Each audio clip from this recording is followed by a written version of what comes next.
Welcome into the Bad Fan. We have reached the World Cup break. It is here, which means the Premier League and other major leagues around the world are at a pause until Christmas. So, let's see where things are leaving off in the Premier League and why the biggest headline at the break involves no other than Cristiano Ronaldo. All this today on the Bad Fan. Your journey begins right now. So, welcome into the Bad Fan. I'm your host, Cole Carter, and we are glad to have you alongside us today. As you can see, I'm here with Stephen Curl and Brandon Pasnick to help us break everything down today. Guys, good to have you back. The three of us together on the Bad Fan once again. How have your weeks been so far? Are we feeling excited about the World Cup coming up? Yeah, some mixed emotions, but I'm ready to back the boys. I think we have a good chance to get out of the group. I'm excited to see what happens in the tournament. I burnt the roof of my mouth on a Red Baron pizza, but I'm not letting that discourage me because I'm so excited to watch the U.S. on Monday. Excited to talk about it. And Cole, welcome back to the show. We missed you. Excited to have all three of us on. Excited to talk about the beautiful game. Thank you. And actually, two of us are playing injured today. I also burnt my tongue on a bowl of chili, so two injuries coming into the World Cup. We'll see if we can manage things coming into it. But hey, as a reminder to you guys, a viewer, we are going to do a World Cup focus episode for you guys. So stick around. If you're watching this one, check in the next couple days, and we'll get our full World Cup preview and everything you need to know about the beautiful game headed to Qatar in 2022. So stay tuned for that. Today is going to be a lot about the Premier League and picking up real quick on where MLS Cup ended with LAFC and Philadelphia Union. This one was probably one of the most incredible MLS Cup finals that we've seen. LAFC had missed out on the playoffs last year. They sacked their coach, Bob Bradley, the White Walker, and brought in Steve Cherundolo. And after that, guys, really they saw themselves take off and had one of the most incredible seasons in MLS. Brandon, what was your view on what LAFC did right this year? I don't know. They looked shaky towards the end of the year. They were so hot, and then when they played Austin in the regular season, I was like, I don't know if they'll have it. Finished the year strong, and then end up playing Austin again in the playoffs, and really took care of business. I think it was 3-1 was the score. And from there, I think we're all hoping, I know Cole and I were, that it was just going to be an LAFC Philly final. We got that, both the one seeds, and LAFC just ended up winning in dramatic fashion. But LAFC, great season, and same for Philly. Steve, what do you see from Philadelphia that they did right this season, and maybe what kind of fell short with them?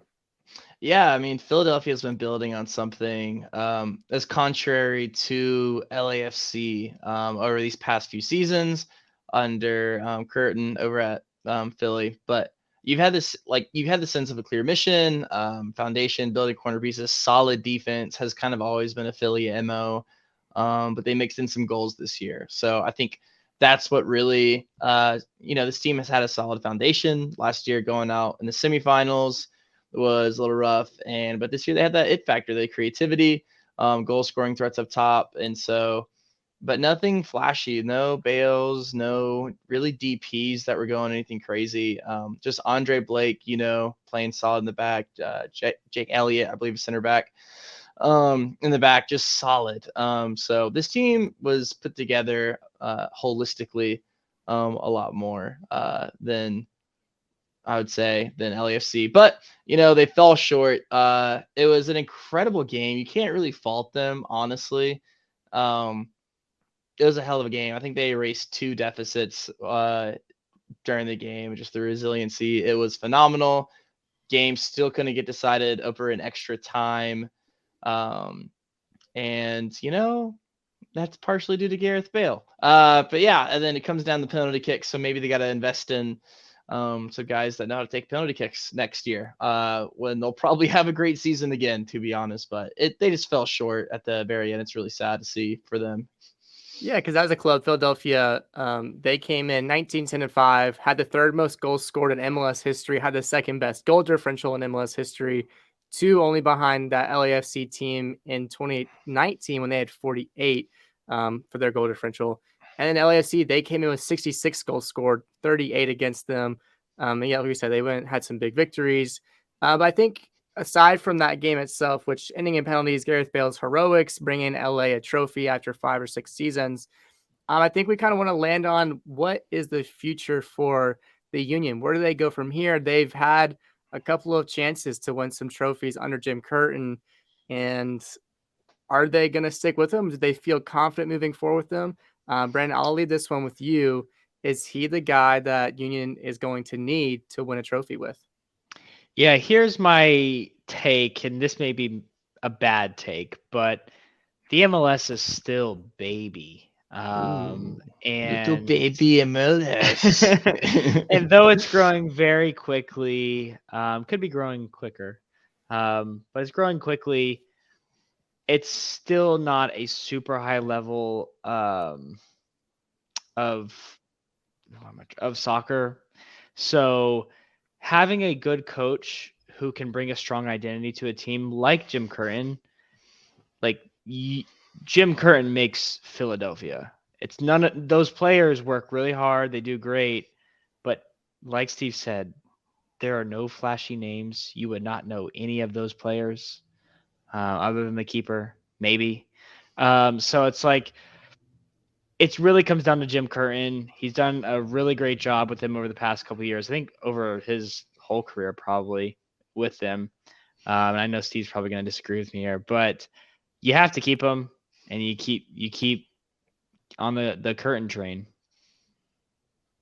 Yeah, I think for me, it's you kind of play this waiting game. Curtin's been in charge since 2014, and since then has led Philadelphia to the first playoff berths and first ever finals, first international club wins in the CONCACAF Champions League, all of these crazy things.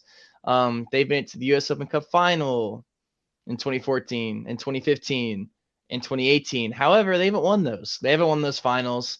They bowed out, like I said, last year in the semifinals against NYCFC. COVID had something to say about that. I will say, I think it's fair to say that 11 players tested positive for COVID, which if you're a soccer fan, 11 players is equivalent to a whole squad. So, but everyone was kind of dealing with that, but they still lost to NYCFC in the semifinals. And then they go toe-to-toe with LAFC this year, and they just fall short. Curtin's been on the hot seat once for for Philadelphia, and the board gave him a 1-year extension. And that following year, on that, year extension, they won the Supporter Shield, which is technically a trophy in the MLS, most points accrued in the season. But other than that, they haven't won a trophy. And I don't think I'd be more honed in on this if it wasn't for the fact that next to LAFC is a very different story of Bob Bradley coming in and having success in general with LAFC, barring last year, which is the year that kind of got him fired. But finals appearances against Liga MX teams and Champions League games, just didn't get it done, and it took a change at the helm. So, still opposed, and to be fair, Bob Bradley did not make the playoffs last year, and Philadelphia just went to the MLS Cup Final, so it's not the same situation. But all this in mind, no trophies besides the Supporter Shield since taking over the club. Is it time to move on from Curtin after he just also won his second MLS Coach Award of the year? Yeah. What do y'all think? I think I got a keeping him from Brandon before even asking it. But what about you, Cole? I don't think it's time to move on. I've mentioned this when we talked more about 8 years, by the way. Right. Yes. And I've mentioned this when we talked about Premier League teams and international clubs, whatever. It's more so who are you actually going to replace them with? In some cases, those are more high profile managers. What are you going to do to replace Thomas Tuchel at Chelsea? Whatever. And so with MLS, it's sort of he's proven to coach at a high level. I think the fan base likes him. I think the players trust him. Obviously, winning 2 MLS Coaches of the Year, that's not just something that comes out of the blue. I don't think you move on from him. I think, as we talked about, Brandon, you said MLS is still a baby league. You're going to have some growing pains, and sometimes that might be enduring, quote unquote hard times. Losing an MLS Cup final is a pretty good accomplishment, I think, to have. So I wouldn't part with him. I don't know who you would bring in. There's not just like buku amounts of qualified managers that are going to be better than what Jim Curtin's offering. So for me, stick it out. If they don't make the playoffs or they have an early exit the next season, fine. But again, he's shown to have a capable squad and has shown his capability as a manager to win in different competitions. So I'm going to stick with Jim Curtin, give him a backing in the future. I love that. And I'm not too really decided on it. I don't know. I'm going to sit in that camp and not give an answer. But, and also it's important to say that, LAFC has a $19 million payroll. Their team this year, which is sixth most in MLS, to Philadelphia's $10.3 million payroll, which is the 27th highest MLS payroll. So, I mean, that's a Gareth Bale inserted somewhere along that midst. And we saw what that kind of player can do in a final. And even maybe just showing some love to Curtin. Is it time for him to move on? This is, I mean, all that success that we talked about, committing to a team for 8 years. That's a long time. He's only under contract through this next season. It was a 2-year extension that he signed. So is it time for him to move on? The MLS coaches getting these respect? I don't know. So, a little bit of love to Curtin. Maybe he takes over a job in Europe. Is he ready for that kind of pedigree and whatnot? Seeing Jesse Marsch kind of having success over in Leeds right now as an American coach. But, who knows? But finals are hard to win. And one last little positive note, he's losing semifinals from the U.S. Open Cup, but he just got to the very first MLS Cup Final. Big accomplishment. So you'd have to think the next step is winning one. With a little bit of money, I think he can do it. Yeah, and that's the thing. I think if once MLS, it's obviously not going to happen for 3 more years when the next collective bargaining agreement comes through. Yeah.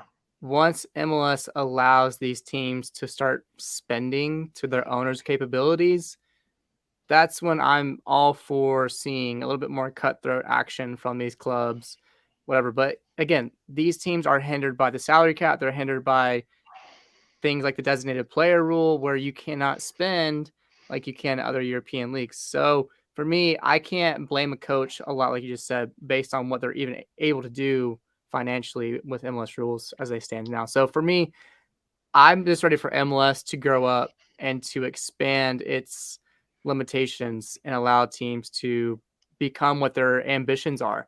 These teams want to become international, staples like Atlanta United, LAFC, the New York clubs. Like they want to grow MLS to a standard that's beyond what MLS is offering right now, but they can't do it because MLS won't let them do it based on these rules. So they're out of date. It's time for them to grow up. It's time for them to reach out. And I think that's what's going to help managers like Jim Curtin succeed and make the MLS a better product on the field. And I'll just say this, Atlanta United is top 3 in the league of spending. I'll take Jim Curtin. I was gonna say, I hope Philadelphia lets him go. Yeah. And Carlos Bocanegra calls him up because Gonzalo Pineda is not going to do it, unfortunately. But you want some money? We got some money for you. Yeah, exactly. Well, that is, I think, enough about the MLS. Just some really, a great finish this season and an incredible MLS Cup final. Phenomenal. So we'll take that. LA bringing in a trophy. They finally get it done after having been close before, like we talked about. But on to the Premier League. We have reached the Premier League break. As we mentioned, the World Cup is here. We've played, I'm going to say 19 games, maybe a little bit less. And it's been an incredible Premier League season. Things have been kind of turned on their head from what people have predicted. We'll mention that in a little bit of what our predictions said. But I'll lead off with the first game, talking about Tottenham and Leeds. This one ended 4-3 in favor of Spurs. Once again, Tottenham going down early. They have gone down first, I think, in 10 straight games or so, including Champions League matches. Not getting out on the right foot to begin with a couple times. If your name was Rodrigo, this is a great game to be involved with. 4 goals scored between 2 Rodrigos. Rodrigo for Leeds getting one really beautiful slotted goal past Lloris, where really he put it in the one spot he couldn't get the ball. And then Rodrigo Bentancur coming in clutch for Tottenham once again, scoring goals within 2 minutes of each other in the 81st and 83rd minute to get Tottenham the win. I mean, the comeback kids, they do it once again. The late show strikes, and really, I, my heart is just starting to become weary watching these games in the last 10 minutes. It's just like, oh my God, I can't handle this anymore. But for me, the big note is just that Dejan Kulusevski and Rodrigo Bentancur are Tottenham right now. They are the engine that's keeping this team running, Steven. And for you as a Tottenham fan as well, I mean, it's just so evident how important they are for us to be successful moving forward, isn't it? Yeah, I mean, if you were to tell me at this point Heung-min Son's impact on this team would be little to invisible, I would not believe you after winning the Golden Boot. So yeah, I mean, Kulusevski has been absolutely huge. And Betancourt doing something that he doesn't really do and scoring goals is nice. Harry Kane also with 12 goals in the season is nice. We couldn't really afford any other areas of the team to lack outside of Son. So I mean, Kulusevski has been a godsend for the Spurs team. He's creative. God, he's quick. He's strong. He dishes it out. Like, you kind of know what he's gonna do. It's like me playing FIFA. You just dribble it down the sideline and you just try to cut in and pass. Like, I mean, that's my MO right there. And so it's Tottenham. It's like a video game watching Kulusevski in the field because he just glides past these players. But yeah, he's been huge. And what's fascinating to me is that these are two Juventus rejects. We got Bentancur for practically nothing, and we're going to pay a $40 million transfer fee at the end of the day for Kulusevski, which their impact alone is incredible that we're paying $60 million practically for these two players that have had such an instant impact. And I think, Brandon, for me, I watch Kulusevski and the balls that he puts in the box, and they're just sublime. They're always right on the head of the player, whoever it is. But what is it about Tottenham right now that you're seeing that's either worrisome or excites you about what they'll come out after the World Cup doing? Yeah, I think we've said this before. I just don't think Son will stay in a rut once he gets back from the World Cup. He'll hopefully have a good World Cup coming off that eye injury, that eye surgery. And he'll hit the ground running. It's basically a whole new season. I think we have 14, 15 games played this season so far in the Premier League. There's no way he won't produce. I just can't believe that. So the fact that you guys are in fourth still really says a lot for what the team has been able to do. And you guys have not looked great. Your defense has started to become shaky when that was something that we were praising earlier in the season. But now you're scoring goals and be able to grind out results late. I don't know. I think Conte will really enjoy this World Cup break and get this Tottenham team moving going forward. Having Kulusevski back is obviously massive. Richarlison will be back, and I think Son will be firing. And like I predicted, and I'm going to stand by it, that semifinal for Champions League for Tottenham is still looking good. And top four, I think.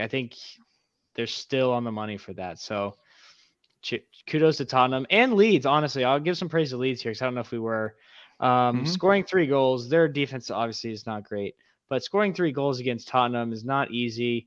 They did it. Jesse Marsch is getting the boys fired up. It was away from home. They just happened to lose in the end, but still another great game by Leeds. If they can start picking up draws, that'll be big for them. I always say it. Yeah. But anywho, 2 good teams playing each other. It was a fun match to watch, and that's what the Premier League's all about. Oof. It is. And yeah, Leeds, I think Leeds probably deserved a draw. I mean, they scored some good goals. Hey, it's I'm going to take the 3 points. I won the 3 points, but it just shows, they have some fight in them.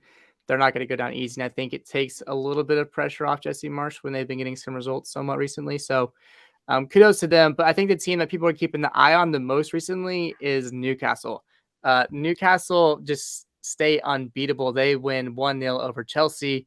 Miguel Almiron stays hot, getting an assist to Joe Willock, with who they just score bangers, apparently. That's all they really can do. Which brings them up to third in the Premier League table. They've only lost one match this season. You can see it right now. They've won 8 games. They've drawn 6, lost 1. That brings their point total to 30, sitting only 7 points behind first place Arsenal. Guys, is this the time that we start to seriously consider Newcastle for obviously a top 4 spot, but are we going to include them in the title race for this season? I'm going to save these comments for later in the podcast, but to preview it a little bit, yes, I think they are definitely within a shout, and I'll explain why later. But they're definitely in the fight to win the Premier League this year. Also, this result against Chelsea was fully deserved. They were the better team. Yeah. Chelsea did not look great. They looked good. They were fine, but Newcastle really just outplayed them. And you shouldn't say that, I don't think. Like, Newcastle just gave much more energy to the game. Chelsea just couldn't create anything. And man, that crowd was rocking. It was God, I love Newcastle. St. James's Park, baby. They're great, man. People talk about all the time about how that's the best, one of, if not the best atmospheres in the Premier League. Yeah, it's a giant ready to pop off, and now with all this investment and new ownership, we'll get into it. Well, Newcastle, they stay flying. Brandon, your team under their new manager, Unai Emery, Aston Villa, they cruise past Brighton 2-1. What are you seeing from the Villains so far under Unai Emery? Very clear sense of how we want to play, which is that identity thing that we always talk about. It's clear. And it's also, it changes from game to game, excuse me. You can still tell the players are still getting used to that style of passing out the back, one touch, is it called? Automatisms, I think is how you say it, where it's like you should know where everybody is on the field at all times, so you can just sort of keep your head down and like pass one touch. Anywho, I think Conte might do it a little bit, but Pep Guardiola has done it. Liverpool does it a lot. But Emery's another one of those guys that uses that. But that's how we gave up our first goal, or our only goal in the day, to Brighton. We turned the ball over right in front of the box and basically gift Brighton a goal. It was not really deserved. So then after that, though, you see that goal go in, and as a Villa fan this year, you say, oh God, we are not coming back from that. An early goal, coming back to even try to tie this game is going to be difficult, let alone win it. Gerrard's Villa would have lost the game there in that first minute. But Emery's Villa fought back as a team, as a cohesive unit. Ings scored 2 goals, one of them being a penalty. And Villa played this team block for about 30 minutes at the end of the game just to scrape out a result and get the 3 away points. I'm very impressed already. Again, still a long season, but he just came in. These are his first 2 games in the Premier League. I think this break is going to really, really help. And we don't have many players going off to international duty. So it's going to be phenomenal for Villa. And I still have hopes of Europe this year, believe it or not, with this Emery appointment. All right. Wow. That is bold. I keep thinking of, just real quick, about these managers moving on to other clubs. Like us talking about Curtin earlier, I think of Gerrard moving from Rangers, where he's beloved and winning titles and Champions League appearances and stuff like that. And Graham Potter moving on to Chelsea. And then, Gerrard getting the sack and Potter probably not too far behind over at Chelsea. So you got to be careful when you make your move. You don't know what you got till it's gone. Very true. It is true. The next one that we saw from the weekend, this was a late one. The last game before the whole break, before the World Cup, you had Fulham hosting Manchester United. And really, Fulham looked like they were up to it, to be honest. Didn't really play too poorly, kept it close until the very end, until the 18-year-old Alejandro Garnacho scored a last-minute winner that took all 3 points away from Fulham in favor of Manchester United. And, I mean, Fulham, they hadn't been playing too poorly recently. They're missing Mitrovic, which may have been a difference for them. Hard to say, but Garnacho's been showing up recently for Man U, hasn't he? Yeah, I think so.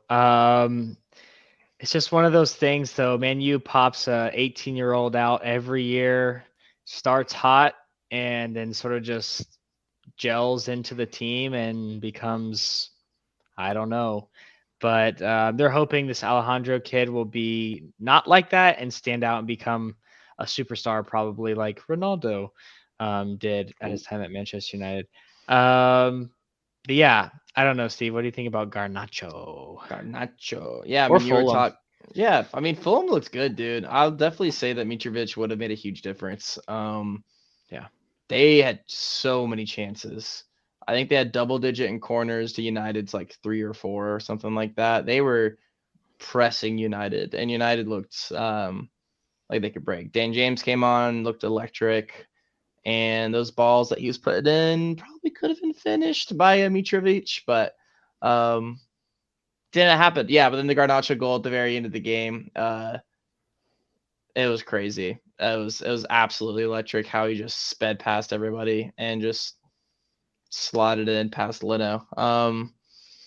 And Fulham's a good side too. They're top 15, right? Top 10. So I think they're ninth. They At were least. they were eighth or ninth, yeah, prior to. dang, yeah, that's They are crazy. ninth. So I don't know anything about this kid though. I kind of with Brandon, they're probably gel into the team, or that they get infected with the rest of the Manchester United apathy syndrome.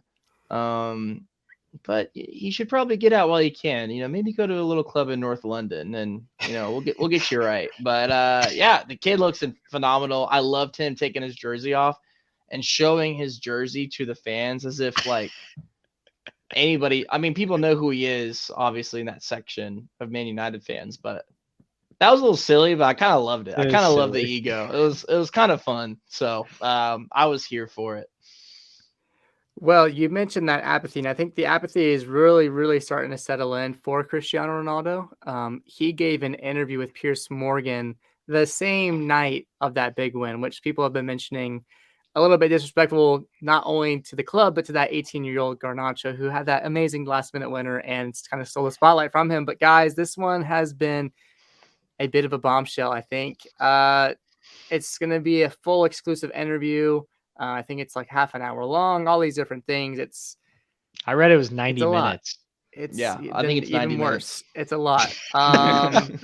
And so there's really from what I've heard, there's been no punches pulled from Ronaldo towards Manchester United. And it's one of those things where now the club's in a situation of what happens. So Brandon, kind of give the people a quick rundown from what we know. And let's get into this conversation. This is important. This is potentially the future of Manchester United and the future of Cristiano Ronaldo. This might be a divorce happening in front of our eyes. Yeah.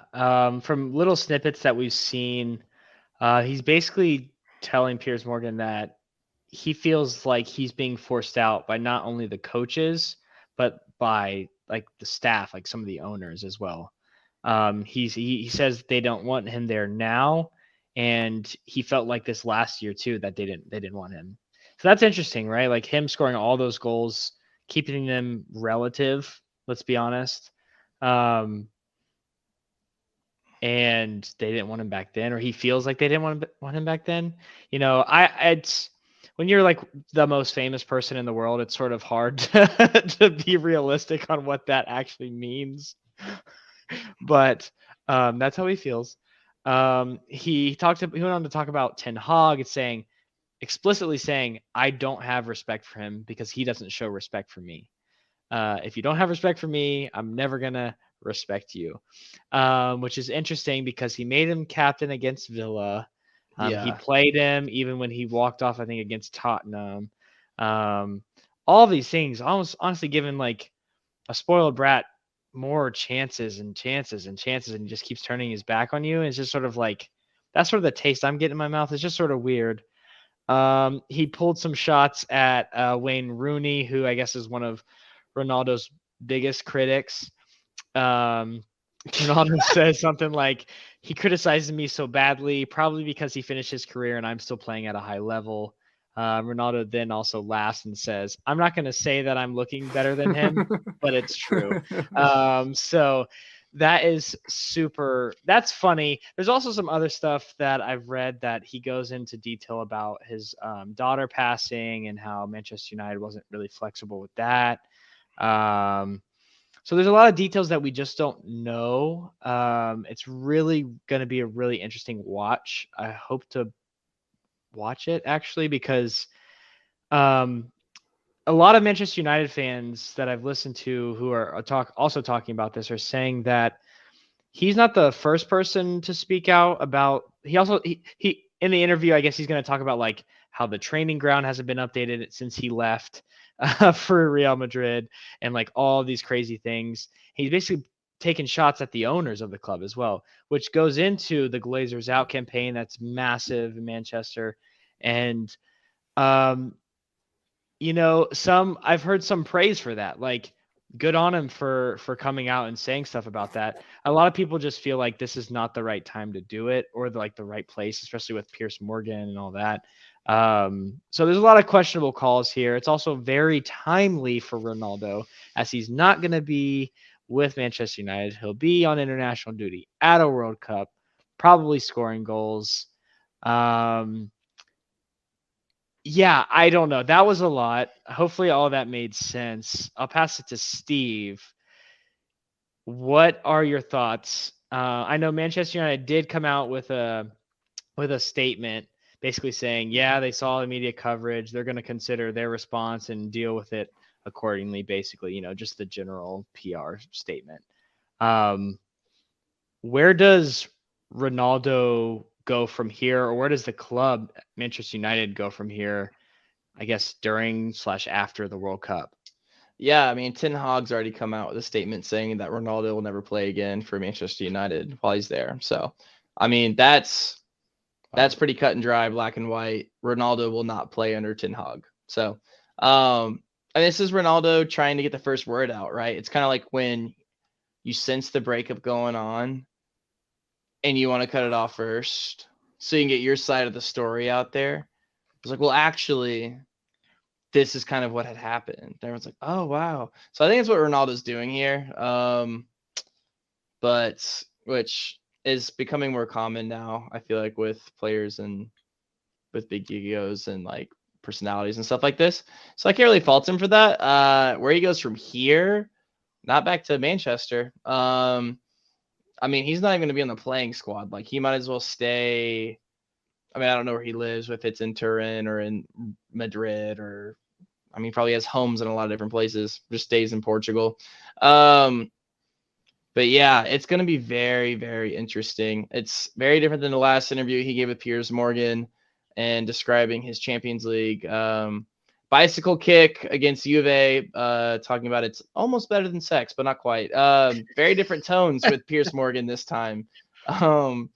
They seem to have that, kind of relationship that they talk about stuff. So it's going to be a killer long interview. So it's crazy though. Also, it's writing on the wall too. Like we were talking about before recording, we all knew this was a bad match with Ronaldo and Manchester United going into this season.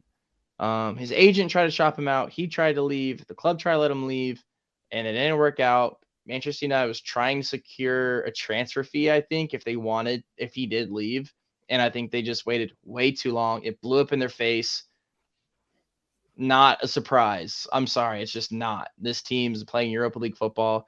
Zlatan even came out and said, you look at this team as one of the biggest clubs, richest clubs in Europe, and like a dominant force. And then you play for them and you realize that this is just not the case. So he's not the first, to be fair to Ronaldo, he's not the first superstar to come in and being like, whoa, what is going on here? So where he goes from here, Ronaldo would like me to say, because I know he watches the pod, Ronaldo would like for me to say he has 10 Champions League teams just biting for him right now, that are in a bidding war and can't wait to get his signature and can't wait to give him a new challenge and every bonus of new dogs and Bugattis, but that's not the case. Sorry, I'm rambling on a little bit. He'll have very limited options. I think Manchester United will be forced to pay. I don't know, for some, I settled on 80%, if not all of his wages, whatever club he does go to. It'll be for 6 months. So he's looking for a Champions League team, but that list is not very large for people who are willing to pay for him, take the risk on him, and change the style of play to fit him into their squad. If we thought about it, I mean, his options are slim. Is it a return to Madrid? Is it joining the Bundesliga giants of Bayern Munich? The odds of him joining a Premier League team are probably slim to none. I mean, you have Manchester City, Liverpool, Chelsea, and Tottenham are in the Champions League. Okay. It's not going to be City. They don't need him. Liverpool probably aren't going to spend the money on him. At least Tottenham and Chelsea, who, again, Tottenham's probably not going to spend the money on him. And at least Chelsea, who Todd Bowley wanted him in the summer, but obviously Tuchel didn't, and that was a point of contention. So maybe that's the landing spot. But again, yeah, it's such a strange situation. One of the world's best players, who I think the three of us all think still has it in him to be a game-changing player, doesn't have a home. You don't just score 18 goals in the Premier League. We were talking about this. It's not easy to do, and there's probably only a slim handful of folks who have done it over the Premier League history. It's not easy. So the fact that he's doing it at what, 37 is he now, I think? Yeah. That's just crazy. But like you said, Steve, like we knew it wasn't going to work this year. We knew he wanted Champions League football. Yeah. The people that run these clubs, I mean, it's so easy to see. And I think it's just where like greed comes in and stuff like that. But yeah, Cole, I mean, those two clubs you mentioned, I mean, Lewandowski not being at Bayern, that's like, oh, look, Ronaldo, striker, boom, goes there. Also, that's not understated the amount of time that Ronaldo spent in Madrid doing everything the right way, coming in on a big fee, producing, Real Madrid recouping a large transfer fee for him to go to Juventus. Nothing but love, it feels like, in Madrid.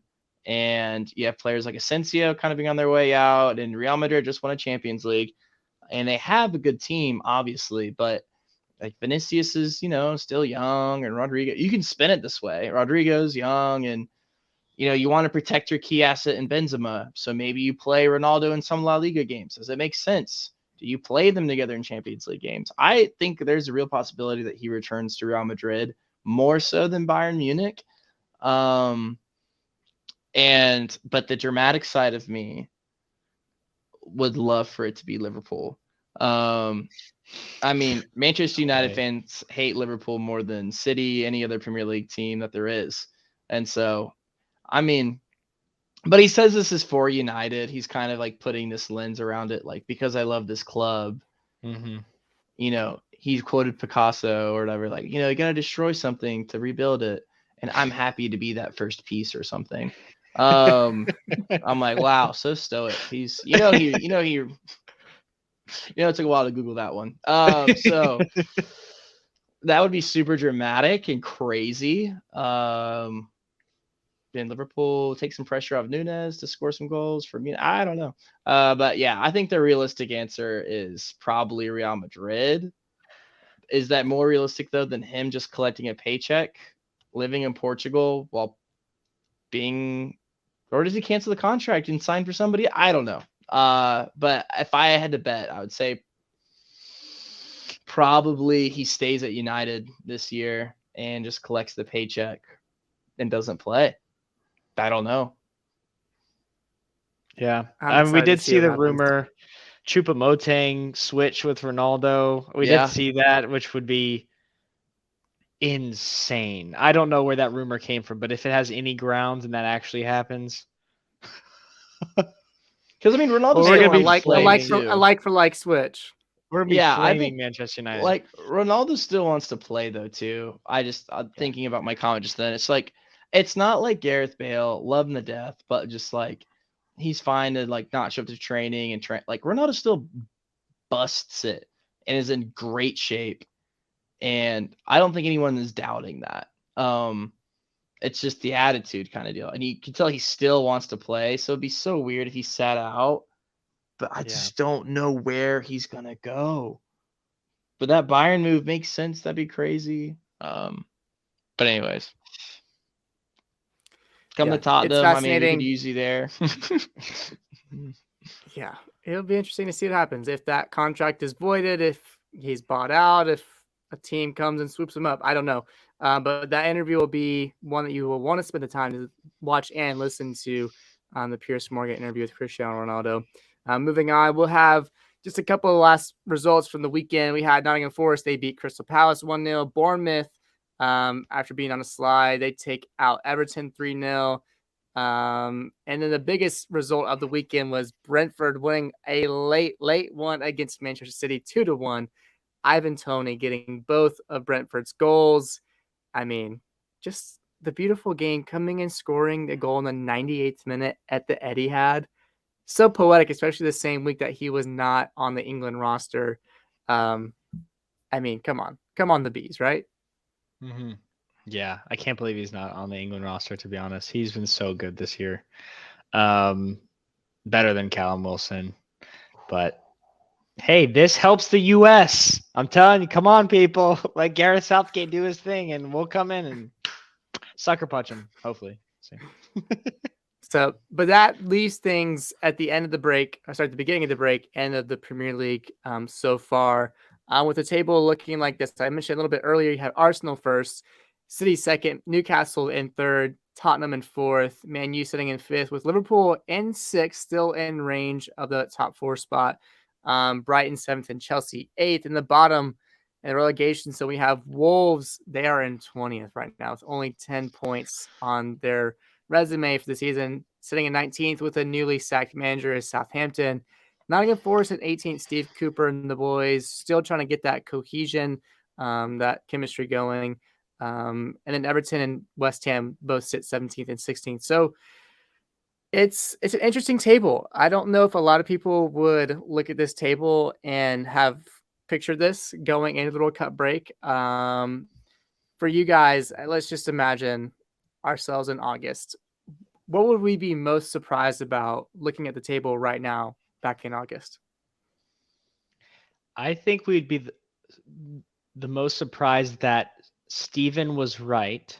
I wouldn't be surprised that Steven was right, but Steven was right that this could be the best Premier League season ever. And it is turning out to be that so far this year. It's really everything we could have asked for. There's been drama. I mean, we've had what, 5 managers fired now, something like that. God. I mean, drama at the top, drama at the bottom. You just have no idea what's going on week to week or who's going to win or tie. I mean, it's everything. The most surprising thing is obviously Arsenal at the top, and Newcastle in third for me. I think those are the obvious ones, which we can get into. I think we've praised Arsenal enough on this podcast. They are just absolutely phenomenal. Arteta has them playing so well. It was such a good team. And it's hard to see them dropping points, to be honest. I can't believe I'm saying that. It's hard to see like how they're going to ever slow down. And then Newcastle still doing it. I have a feeling they might fall off. That's my prediction. But the January transfer window is going to be big for Newcastle if they want to push for that top four, because it's going to be a push towards the end of the season. But yeah, I'll also throw in West Ham. Was not expecting West Ham to be in Just getting ready to say that. Yeah. What did you say, 16th? Whatever it is. 16th in the Premier League. They're only 1 point above the relegation line right now. Yikes, that is bad, David Moyes. And you have some really good players on that team. I say really good. You have some good players on that team. Maybe have overperformed the last 2 years. That could be the case, but you brought in Skamaka to try to score goals. He hasn't really done that. So, yeah, West Ham's a shocker, I guess I'd say, looking at it. Yeah, For I me, the mean, I'd biggest teams. echo. Go ahead. Oh, Go ahead. Go ahead, awkward. Steve. Go ahead. I was just gonna say that. Yeah, I mean, echoing everything Brandon just said. Arsenal, obviously. And Newcastle up there as well. West Ham down. Leicester started off the season horribly, but they have found such great form lately, winning 4 out of their last 5. So not really worried about them anymore. Um, but I mean, yeah, I'll go with Brighton. Just everything around Brighton of selling the amount of players that they've sold this summer to teams like Chelsea, like Tottenham. Little did we know those would be their direct competitors for the top 4 this year. And their They sit, manager. yeah, and their manager, and getting a fee for him as well, and then beating him. That's just crazy. Brighton looks real. And it's these teams like Brighton, Fulham, Newcastle's in a different little world because they have unlimited resources to strengthen this side. But yeah, I'll go with Brighton, man. They are just competing, and it's just so nice to see. If you love sports, you love competition. So it's fun. Season's up in the air. I mean, I don't know what happens. No one knows what's going to happen, especially with the World Cup year. So I'll go with Brighton. The drama behind that club, manager leaving, selling so many players. I think it amassed to like over 100 million too. Like they have money. They have money in the bank. So I'm curious. I kind of hope they don't like make any dramatic moves in January and kind of build kind of the style that Newcastle's doing. Because come on, the Seagulls. Mm. I think the biggest surprise for me is that Manchester City is not first. Um, they've only lost 2 It's fair. games and they've only drawn 2, but it's the fact that they're still sitting 5 points behind Arsenal. Yeah, If 5. I would have expected them to be behind anybody, it would have been Liverpool, and Liverpool's all the way in 6th, 10 points behind Man City. So this should be, I think, the best team on the planet, and the fact that they're 5 points in second is, to me, pretty remarkable considering everything that we thought about them going into the season. Fulham, I think, are a team that's pretty deserving of being in the top 10 right now. It's unfortunate that they're missing Mitrovic right now. What will they be after the World Cup break? But yeah, as we talked about, Brighton, I hope they finish above Chelsea this season.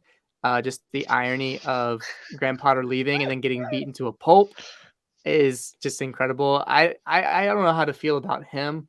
Obviously chasing a big job is probably anything any of us would have done. But he had a team that was in like fourth place when he left the club, and yeah, they deserve a European spot this season without a doubt. But yeah, again, like it's so hard to see these things at the beginning of the season. And that's why we love the Premier League. We love the Champions League. We love the Premier League because anything can happen. We've seen teams beat insurmountable odds like Leicester winning the league. So who's to say, you know, Newcastle, Tottenham, Man City, like those teams that are behind Arsenal can't come back and win the league this season. Like it's just anything can happen. But if we looked back at what we talked about in August, like in the relegation line, I had Nottingham Forest finishing 18th, Brentford 19th, and Bournemouth 20th. And right now, that doesn't even look like that's going to be the case. Maybe Nottingham still goes down, but Southampton and Wolves are looking like they might get the boot this season. I probably don't believe in Bournemouth. I'd probably swap out Southampton with Brentford, keep Brentford up. But yeah, it's not looking good for those teams this year, is it? Would you guys change much of your predictions from August looking at it now? Yeah, I put Leeds in 18th, Brentford 19th, Bournemouth 20th. Brentford won't go down. They're too good. Leeds could still go down. They definitely could. So I'll stick on Leeds. Definitely Brentford I'll change, but I'll also stick with Bournemouth. I don't think Bournemouth will finish 20th, but I still think they'll go down. But I don't know. Southampton and Wolves, it'd be so weird to see either of those teams go down, I think. Wolves just brought in manager, what's his name? Lopetegui. Lopetegui, yeah. Former Real Madrid boss. I think he coached Spain, I want to say as well. Mm-hmm. Might be tripping. Wow. Yeah, Bournemouth still have not appointed a new manager. It's still Feels like a Gary lifetime O'Neill. ago that Scott Parker got the sack from Yeah, Bournemouth. exactly. They still have that stand-in guy, but I guess technically you become a permanent manager after 10 games, and I think he's coming up on that, to be completely honest. But he's done a good job. I mean, they're still they're above the relegation line, so it's good for them.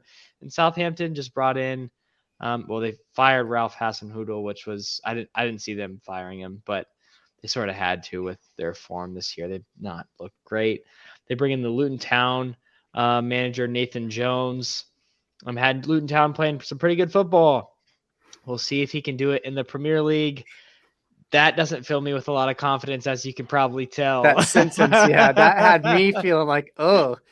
So I still think Leeds could go down, Bournemouth could go down, but it's between Wolves and Southampton.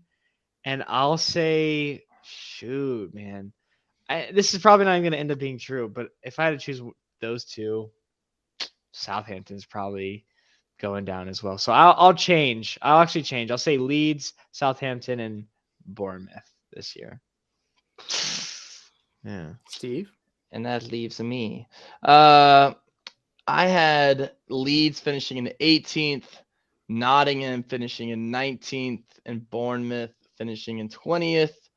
That leaves me in a tough spot because I'm so smart. Just kidding. It's true. Kidding. It's true. Yeah, I mean, Wolves just don't look great at all. Whatsoever. Haven't won their past 5 games. Diego Costa's come in, got a red cards here and there, everything that I want out of him. I don't know, man. I mean, you still gotta look at Everton. Barely, escaping it last year. But then I look at Leeds. I kind of want to stick with my prediction, honestly. Stick with it. But Wolves is sitting at we're early in, right? We're early in the season. We're a little less than halfway. I'll go with Bournemouth is getting relegated. I know that for a fact. Like, I don't care what happens to me. I would bet all my money on Bournemouth getting relegated. The only thing I'm struggling is with time going on, does Nottingham figure it out? I mean, these people are still strangers to each other. They beat Liverpool recently. Yeah, so it's like, who are they? Bro, I don't know. They don't know. They don't know. Yeah, either. That's the thing. That's the wild card. Though. They could. They could figure it out. They just beat Tottenham in the League Cup. I'm holding out for Nottingham. I think they could. They're such a weird team. Someone's got to get relegated. I'll go with the 3 that I originally went with. I think Leeds, Nottingham, and Bournemouth will be relegated, and I think that I think it'll finish. I think it'll finish the way I put it. Leeds 18, Nottingham 19th, and Bournemouth 20th. I think Bournemouth still has to play Chelsea twice, Man City twice, Newcastle twice, Villa twice, Tottenham again. Like, they're not going to win those games. They're going to lose them all. But anyways, yeah. So I'll go with that. I'll be boring and go with my original prediction. Maybe Southampton. Okay. I don't know, but yeah, that's what I'll go with. Oh my god. Okay. As you can tell, it's up in the air. No one knows. It is. And the biggest, I think, factor as well comes into this with the World Cup being in the winter. We've seen in the past, like a big example would be like James Rodriguez, people that have huge World Cups that perform on this world stage that score, Golden Boot winners or just have a big performance for their teams, typically get bought for these big fees and become these big names that get moved in the transfer window. But notoriously, the January transfer window is the hardest window to move because it's short and teams are sort of unsettled on what they want to do as a club. If they feel confident in winning out, if they want to kind of sell and, make some money to recoup money for the summer, we kind of have new ground that we haven't seen before where clubs might be big spenders in January. which brings my question to you guys as we approach this kind of, you know, unseen, unprecedented time. Who's going to be the big spender this January from you guys? Steve, I'll start with you first. Who do you think is going to be that big spender? Yeah. I think it'll be Newcastle. Um, I think that's the sexy option. New kid on the block, up in the top four. No reason not to spend, honestly. Money's no issue. So I think that they'll spend. I think they'll bring in maybe a couple pieces. Nothing crazy. I think Tottenham might make like a signing or two, but maybe not. We had a busy summer. I just look at United. I don't think they're going to spend anything. Arsenal, I mean, I don't. Yeah, I think Newcastle's the pick. And maybe I just don't think maybe Liverpool, maybe Newcastle and Liverpool. I don't know why I'm saying Liverpool. I think Liverpool needs freaking help on that roster and that squad. I think they need to get stuff done. They need to spend money. So hopefully they do. So I'll go with Newcastle and Liverpool. With Arsenal maybe adding a piece here or there. But also it's gonna be tough with injuries too. You just don't know what's gonna happen from now to January, which is huge. It's like you said, Cole, it's a really tough window to move people in. And guess what? The World Cup's usually played in the summer. So usually the World Cup bounce has a lot more pull than it's probably gonna have this year, it being in the middle of Europeans' top 5 leagues. So Yeah. Yeah, it's tough. Like you said, Cole, the January window is always tough. But I'll say Wolves. I think Wolves will drop 80 mil in the January that's true. I transfer. wasn't even thinking about the bottom of the table. A new coach who obviously not a top tier coach, but well known enough to maybe have some pull, bring in some new players. That's why I think they'll get out. They're gonna have to spend money if they want to stay in the Premier League. Like they need to spend money if they want to stay up. I think they have a good team, but it's just not clicking. I think they'll drop close to 80 if they want to stay up. Damn. There's really no other teams. I mean, you said them, Steve. I think Newcastle, if they want to make sure they make top 4, they will have to buy like 2 or 3 players, and those like 20 to 30 million type players to really bolster their squad. I don't know. Can they do that? They probably can. And then, yeah, Liverpool, another obvious one. Like they're not great. They're not great. And if they want to be, they have to spend some money. Yeah. I think I said the difference with Liverpool though and Chelsea is that like Chelsea spent a lot of money. Like both these teams are underperforming this year, but Liverpool doesn't spend that much. And Right. so it's like Chelsea has an embarrassment of riches and they just aren't playing well. Yeah. Like Liverpool is very tangible improvements, and that's why I'm thinking like it makes sense for them to go out and spend some money. Yeah, it does. However, they're up for sale now. And so if a team is up for sale, are you going to still invest money into the club? I guess it helps your evaluation of the club, right? If you go and put $40 million more in on a midfielder, Yeah. does your evaluation of the club then go up, probably over 40 million, right? So I don't know. Maybe they're willing to spend, but they might I not forgot be about that. if they're trying to sell the club. So Liverpool again is in a weird spot. And I called this. Hey, I wanted to say I called this one. I said there's going to be some changes at the club come the end of the year. Ooh. And it's happening in front of our eyes. But yeah, I think Wolves, other than Newcastle and Liverpool, Wolves is the shout that I would say is going to spend money. I'm expecting Tottenham to be spenders. If you remember from the summer, we were given an amount of money that they were going to spend. We have not spent that money. So true. that It's not gonna happen. and that's the thing, that quote unquote war chest is just sitting there. And Antonio Conte continues to make comments about how this Yep. team is not where he wants it to be. Like he wants to bring in more players. So you got to back the manager. It'd be And first. It would be a first for Spurs. that's the thing. Like And a that's literal first. I know we're linked with Virgil or whatever from Inter to get him and stuff, but that'd be crazy. the thing. Like, we need to spend to make Antonio Conte happy and to produce how he wants to produce. And that's going to start with the defense. Romero's been unhealthy recently, so he hasn't been getting as much game time. You need someone to pair him with. Eric Dyer's been good, but has struggled recently. Longley and Davies have been intermittently switching. Like, you just need one more great defender, and that would help shore up your back line. You need a right wing back. God. So We've needed one. We've needed one for the past 5 years. and you're not giving Jed Spence the opportunity at all to grow, and you continue to use Emerson Royale, and then you put in Doherty So sometimes. bad. He's So bad. at the very least, I'm expecting at least one defender this January window. It could be someone that's 70, $60 million, or it could be two $30 million players. I don't know, but I'm just expecting Tottenham to make at least one move on the defensive side. Otherwise, you'll hear a lot, I think, from Tottenham fans talking about the improvements that the club knows they need to make but aren't making them, which will bring, contract discussions with Harry Kane and Antonio Conte potentially to a halt if they're not willing to invest in the club.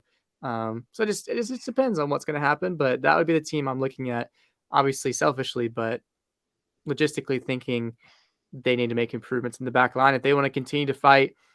Obviously, top four, but they're still within reach of a title. As strange as that may sound, Newcastle and Tottenham are still there. You still have big games against City and Arsenal that are going to matter. And who's to say these teams won't drop points? So, yeah, it's going to be interesting to see, especially now that the Champions League is coming back in February as well. We had a big Champions League draw. The most notable, I think, matchup, at least for me, I'm keeping my eye on, is PSG Bayern, two major teams going at it.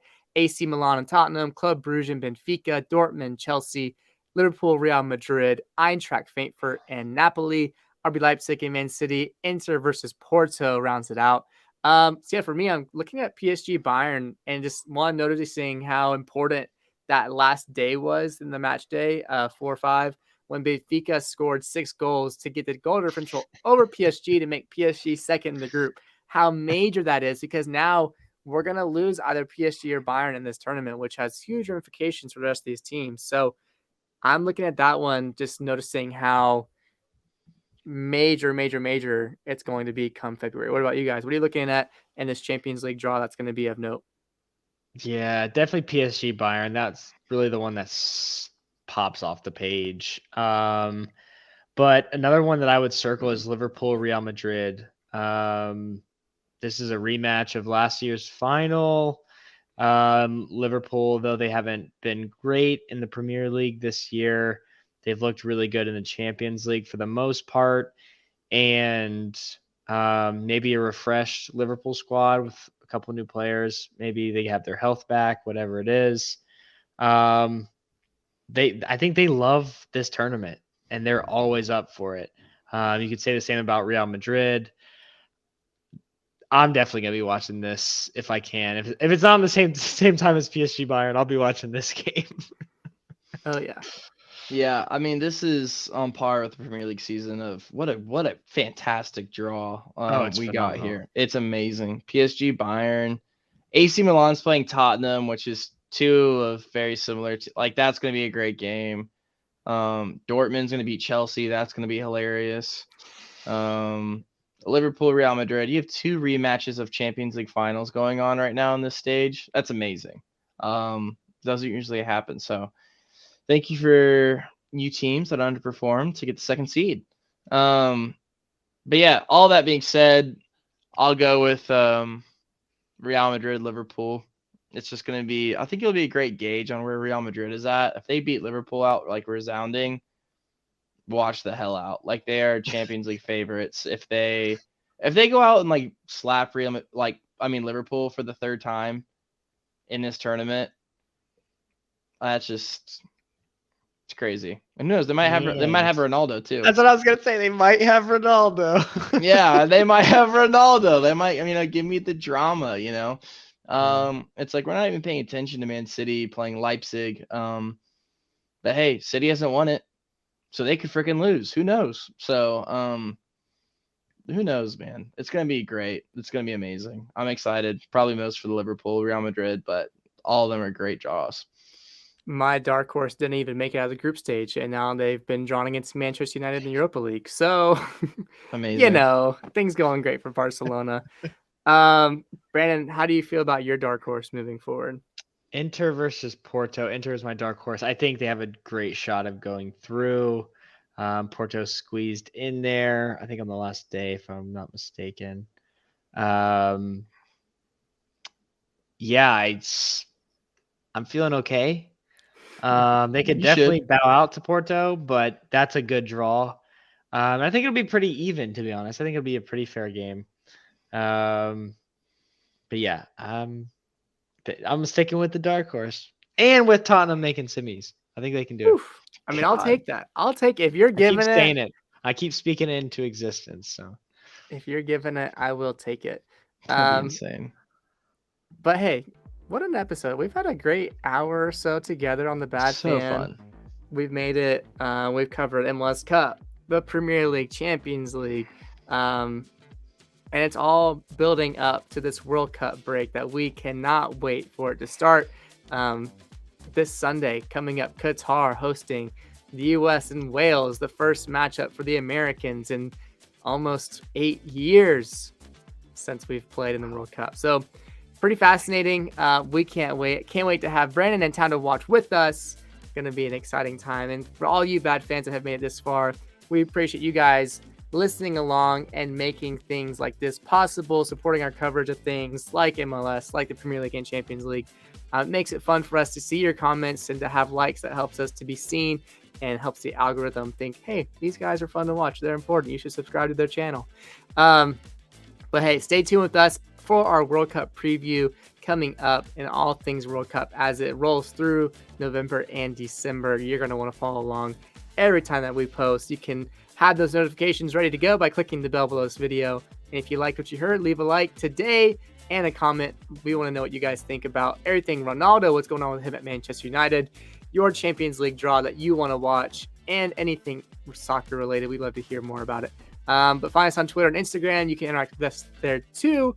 But I've been Cole Carter. They have been Brandon and Steven, the Bad Fan Trio, back together once again. We love you guys. We appreciate you coming out. We'll see you guys in the next one. Peace.